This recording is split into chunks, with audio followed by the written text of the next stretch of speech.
Hey guys, I've had a request to do a tutorial on how to do a really simple visit like pharyngitis, strep throat, something we're going to be seeing a lot of coming up soon. It's October right now. For simple things like this where I do almost exactly the same every single time, I pre-write pretty much everything. And then I use my rule of having the very end be the parts where I can change it easily. So I'll show you how I do this. Here's John Doe. He's coming in today because he has a sore throat for 3 days, and his office mate has strep, so he wants to get tested for it. So on the way in, I'm going to go ahead and, let's say I got his vitals today, and they're a lot better than last time, so he's doing good. 86%, or 86 beats per minute. So he's now 182 pounds because people do always gain weight. Let's make him an adult height now. I recently changed his age, so he'd be an adult. So there we go. And I'm chatting with him. He says he doesn't have any runny nose. He doesn't have any cough. So it's really sounding like it could be strep. So I'm going to go ahead and use my pharyngitis note here. So strep question. There we go. You can see a lot of this is already pre-written. His past medical history I'd put in previously, nothing's changed. Social history, family history, all that. It's all the same. His vitals just kind of popped in here. And then here are the parts that are specific for strep.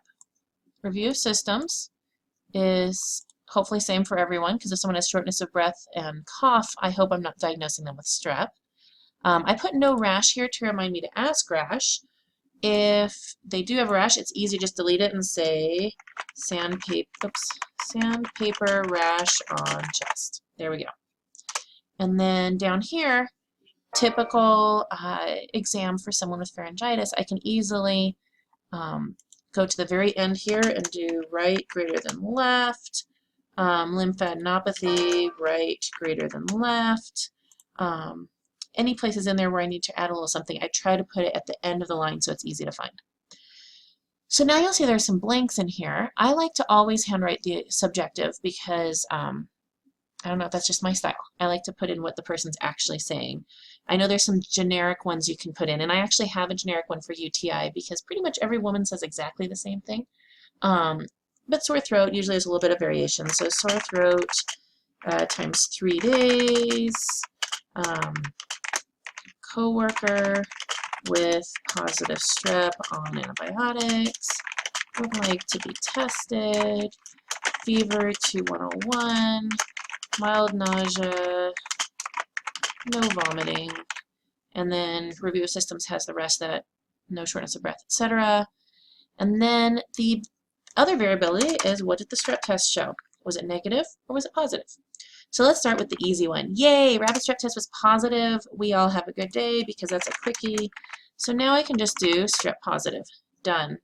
So there's the discussion, there's the instructions, and then I can just pop up here and put pharyngitis and add his prescription. Let's say he's going to get amoxicillin.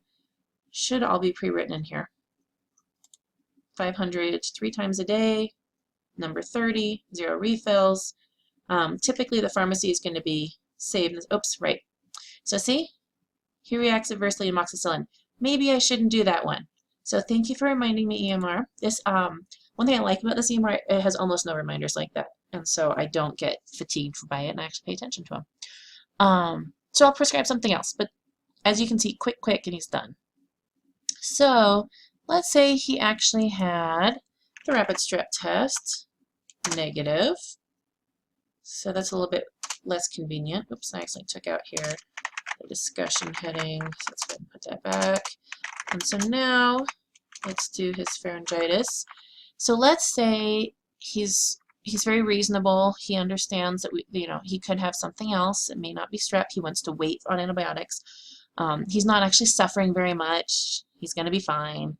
So we decide, let's wait on antibiotics. So I say no antibiotics, and you can see the discussion and instructions just pop right in there, including when to contact me, when the culture results should be back, and to contact me if he doesn't hear from me.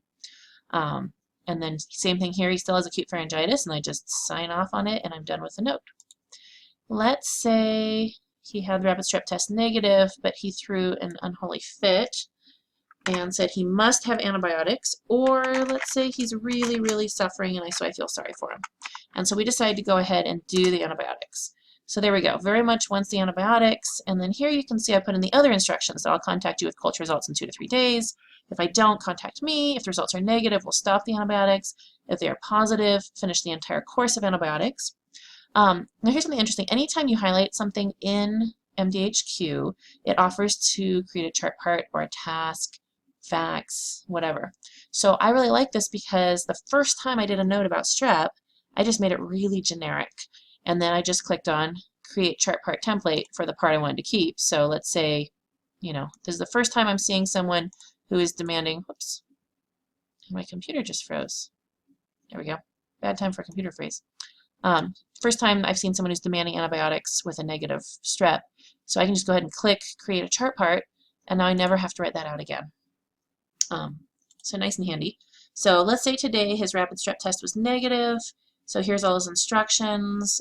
I didn't have to prescribe anything. Oops, my computer's freezing up again. It says nothing to do with the EMR. There we go. And then save and sign. And I'm going to go ahead and give him his instructions here. So I've done this a million times, so it's fast and easy. But I just always keep the instructions at the end. Delete the rest of the note and click on custom. Because oftentimes I write a lot down here, and it's just handy for me to have those instructions ready for the patient. And then I just click. I'm actually going to turn this off so that support doesn't receive the summary. If I want, typically I'd leave this checked and the patient would get a summary. Then I just click sign the note, and boom, I'm done. So you can see I could finish the note before I finish the appointment typically. If you have any questions on how I did this, feel free to let me know.